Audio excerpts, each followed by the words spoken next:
Welcome to Women's $1 Million Conversations with Alice Tang, where we share stories from successful businesswomen who have saved, earned, or sold over $1 million and discuss how they built their success and insights to help you achieve your goals. Now, let's join the conversation.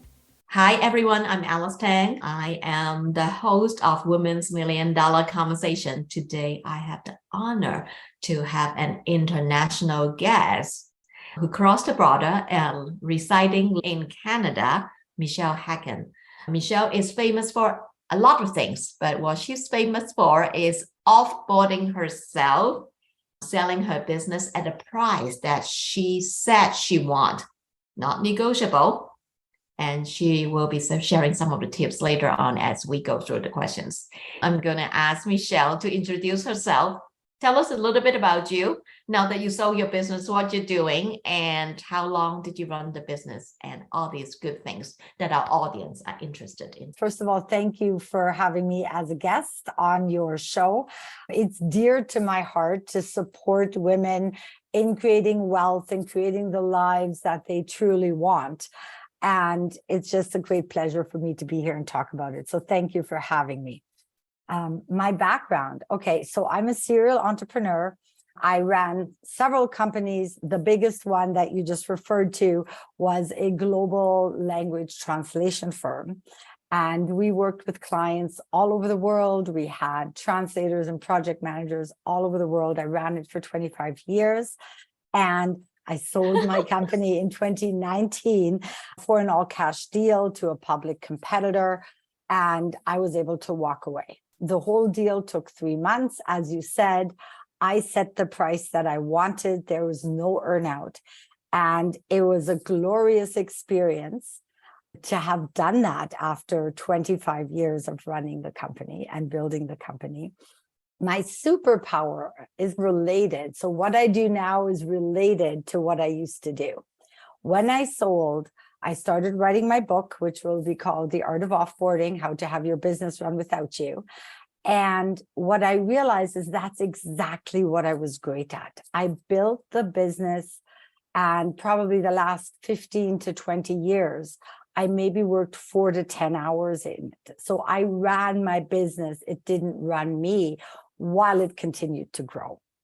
So that allowed me to have a higher exit because I was not involved. You mentioned I offboarded myself. I basically fired myself from things that I wasn't good at, that I didn't like doing, that somebody else could do better, faster, cheaper.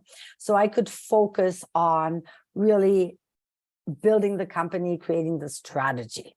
So that's what I do now. I coach other entrepreneurs as an advisor.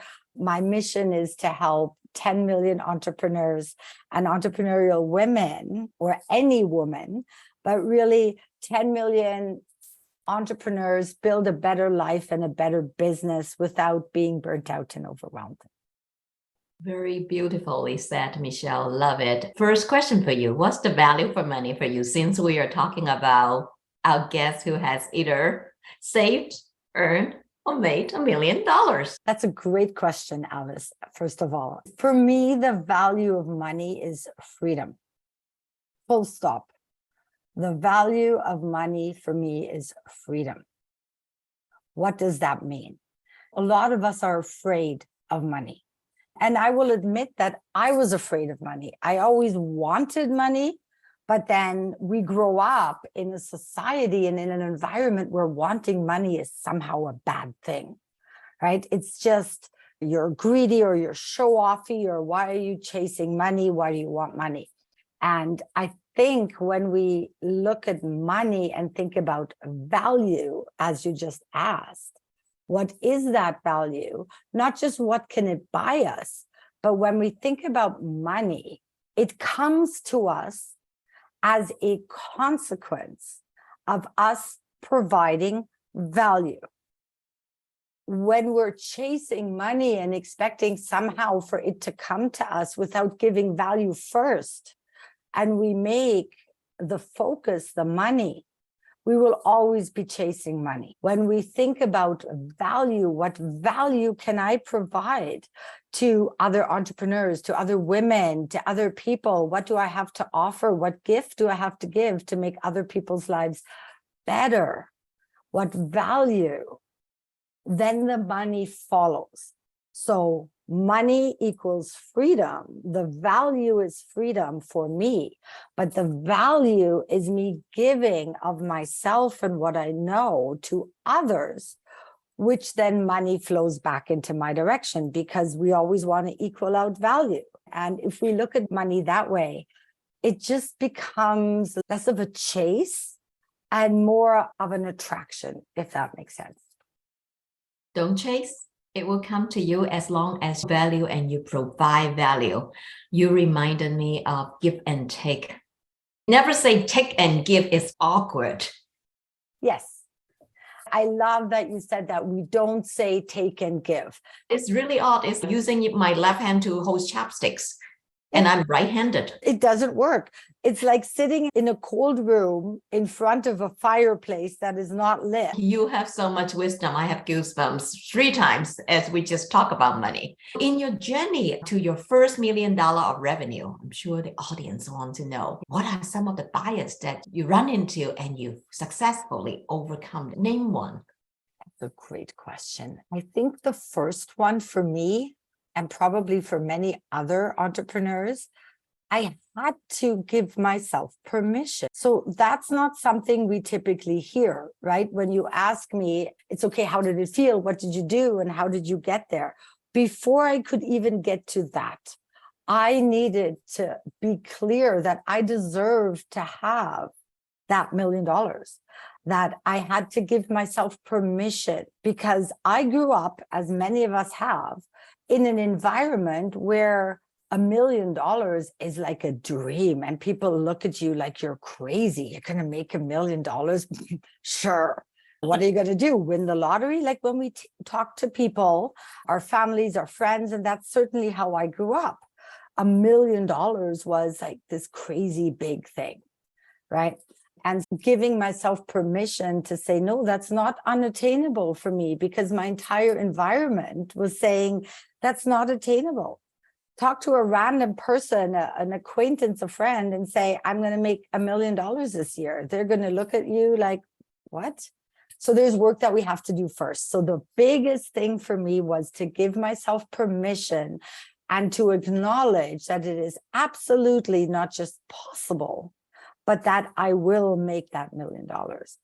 And I know you asked me for one thing, so I'm just going to stick with that one. I have a lot more, so if you want to dig deeper, you go right ahead. How long does it take for the business to get to that million? Do you mind sharing? At the beginning, it was slow because I was doing the translations myself for the first year.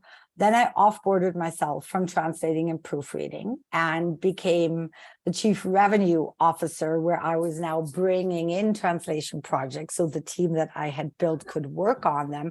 So that was probably about 3-4 years. I think it was around 2001, 2002. So I think it probably took around 7 years, which now in my second business, it'll take 2 years. So I started it a year ago. I'm on my way there, and I know I'm going to hit it this year. So you live and learn. And I was very young, so there was a ton of learning, and I didn't have podcasts or great mentors to help me. I was in a position where people were telling me, oh, it's nice that you have this little side gig while you're being a mom. And there was a lot of things that I needed to overcome for myself and in my business to get to that million. Once I got to the million, the second, third, and fourth followed very quickly. Wow. So I'm visualizing. Usually I have picture in my head is like this, bro. Once we hit the 7-year exponential. Yep. Thank you so much for sharing the permission, Michele. Yeah. The permission is really the internal work. One of my mentors told me, anything you want, anything, every time you want something, it's ready for you. You just need to let go and let the universe work with you. I could not agree more, Alice. I think what trips a lot of people up with that, and I learned that just recently from one of my coaches, it's absolutely true. We can ask the universe for whatever we want, and we will get it. So it is also a double-edged sword because, first of all, most of us are not clear on what we want. Let me say that again. You cannot ask yourself, the universe, anybody for anything if you are not clear what you want, which goes back to the permission. If I can't give myself permission to say out loud, I am going to hit $10 million this year, or I am going to make $1 million, then I don't have the ability to ask for it. Number one. Number two, when we are not clear and precise enough, say it's $1 million, but we don't describe exactly what that's going to look like, it's harder for the universe to give it to us. And if we ask for 10 million things, then it doesn't know what to give us. That's so true. Can I add a small joke? Yes, So please. we all have single girlfriends who still looking for a wonderful, handsome, fun man. So if you said to your friend, I want a man, it's very difficult for them to introduce. But if you said, I want a man who is not bold, who doesn't wear glasses, who love to play tennis, who happen to love to cook and clean the home, and is in semi-retirement so that we can play, and hopefully they reside in Alberta, Canada, it's so easy. It is really easy, although, that really does sound like a unicorn that even the universe might struggle with. Looks like we are getting into the 5 important things about offboarding yourself. So while we are there, let's hang there. So let's tell us all the 5 things, how to offboard yourself before you exit the business and get the right price. Okay, number 1, back to the permissions and the clarity. You need to get clear on your life vision first. We all have business plans, but who has a plan and a clear vision for their life? That is where the business follows. It's the number 1 premise to run your business instead of your business running you. If you don't define what you want your life to look like, it's very easy to become a slave to your business, and you're going to stunt your growth when you do that. You're going to get a smaller multiple on an exit because the value is diminished if everybody relies on you. So the first thing, getting really clear on what you want and then designing your business around it. Step number 1. Number 2, taking an inventory, looking at, okay, what are the things that I love doing, that I'm great at, that bring the most value to my company? Identifying what those things are, and then gradually getting rid of what's not on that list, because there are other people who love doing that, who are great at it, who can provide that value in less time with less effort than you can. So getting really clear on what that is that you want to be spending your valuable time on. Number 3, looking at how is the business serving me now, doing a gap analysis and saying, okay, with all of these things that I'm doing, what is happening in the business? Where do I get pulled back in? How is it serving my vision? And then getting a really clear picture of what needs to change. Step number 4 is then looking at making sure you have the right people in the right seats, on the right bus, and depending on the size of your organization, have those leaders drive their own bus where you're the fleet manager, not the bus driver. That's where lots of people get stuck with this analogy. So really look at your people, hire them based on knowing what your organization needs, first of all, because you've already done this gap analysis. Secondly, cultural fit, of course. Thirdly, find out what they love doing, what brings value to your business, and put them in a position where they're spending 80% of their time doing that. Number 5 is obviously the finances. We can have all the best dreams of doing what we want to do, if we are not understanding our finances on a daily basis. I'm not talking about looking at your profit and loss at the end of the month after that previous month closed. You can't change anything there.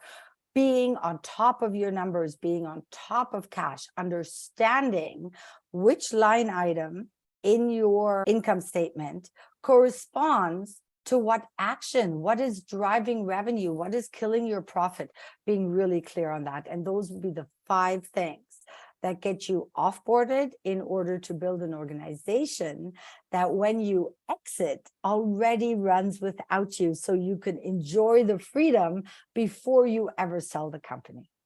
Beautiful, beautiful. Every entrepreneur who is deep in the weed of their business, listen to this. But here is the secret about hanging with Michele, because I know a little bit more about the detailed story. Michele, I'm just going to ask you to repeat the story. When you're at the low point of your business, what kept you going and how did you make it up? Okay, so Michele, you have shared with me about when the financial crisis hit, everybody is not buying.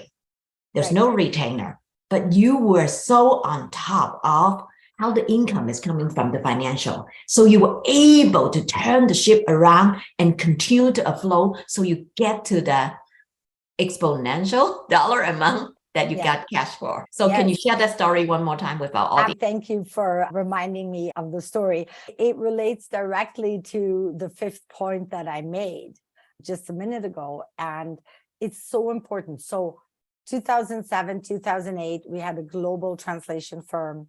We were working with over 60 of the top 100 law firms globally. And Lehman Brothers happened. That was one of the big triggers.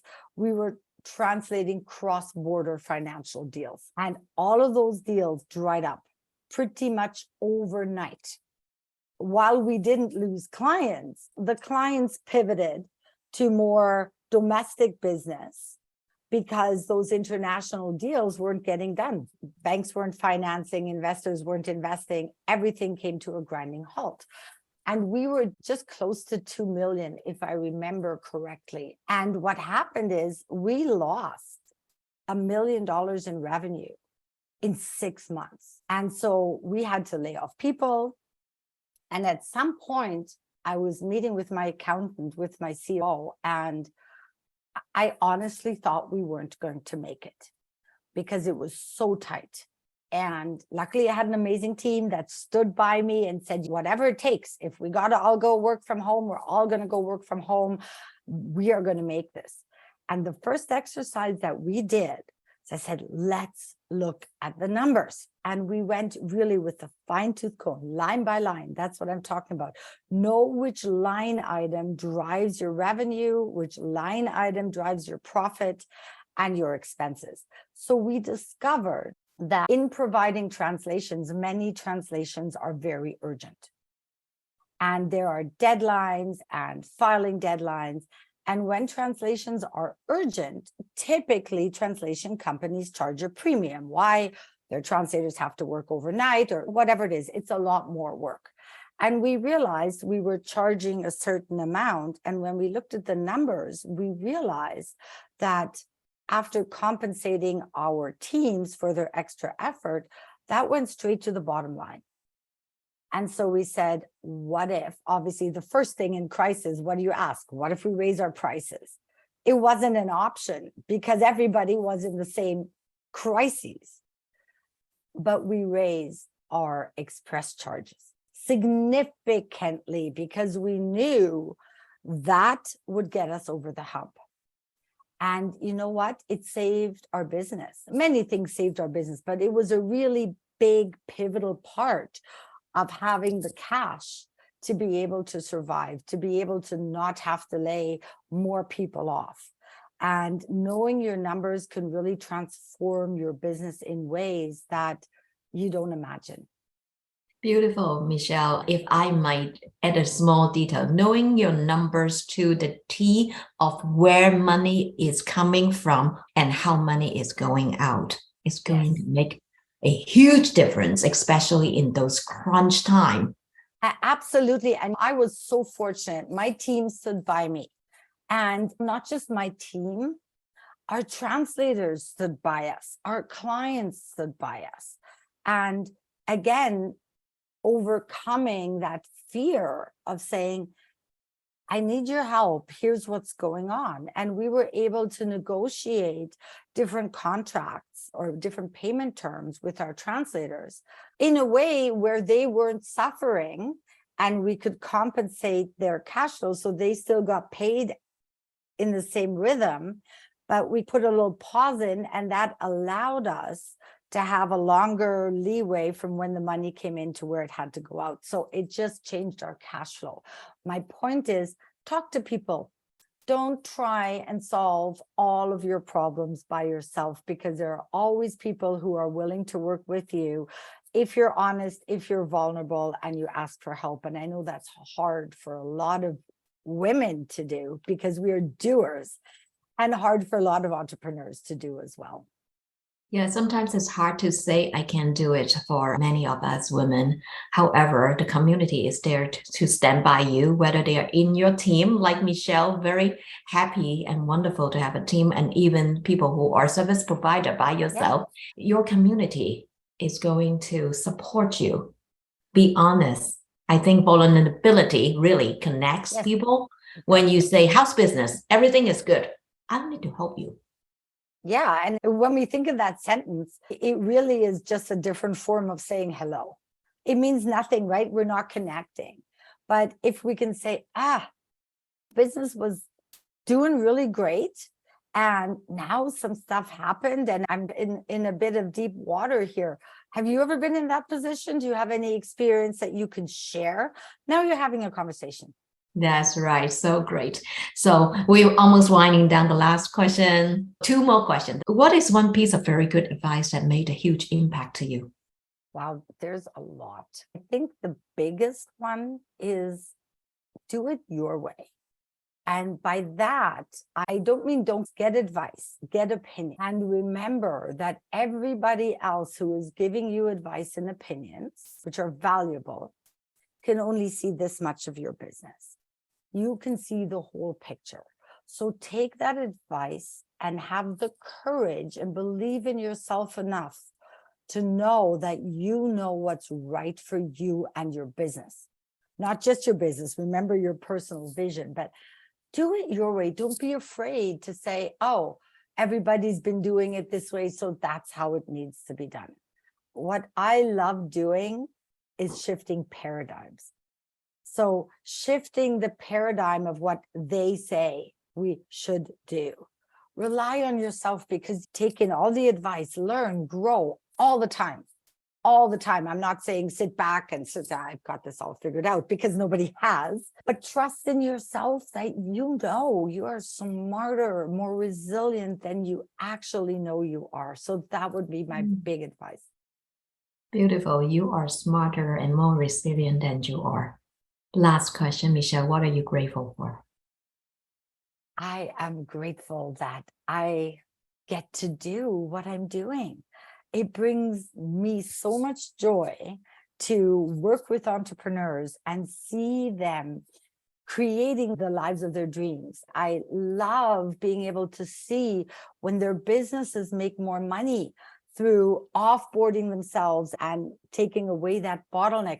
When I coach clients, and at the end of the session, no matter how small, the client says to me, oh my goodness, you really shifted my perspective today. And oh, wow, I know exactly what to do. And I do my gratitude exercises every single day, usually probably 3-4 times a day. But to be able to be in a position to share my gifts and to make other people's lives so much richer in the full sense of that word, that's what I'm really grateful for. And I'm grateful that I get to share this with you, Alice. Thank you. Thank you so much for being my new friend. How do people find you? Absolutely. MicheleHecken.com. So it's Michele with 1 L, Hecken, Hecken. You can find me on my website, MicheleHecken.com, LinkedIn, Michele Hecken, Instagram, mhecken. Just reach out however you like. Throw me your questions. I'm happy to help and get you on your path. We are grateful for you, Michele. Thank you so much for spending the time with us. Of course, it's my pleasure. Thank you so much.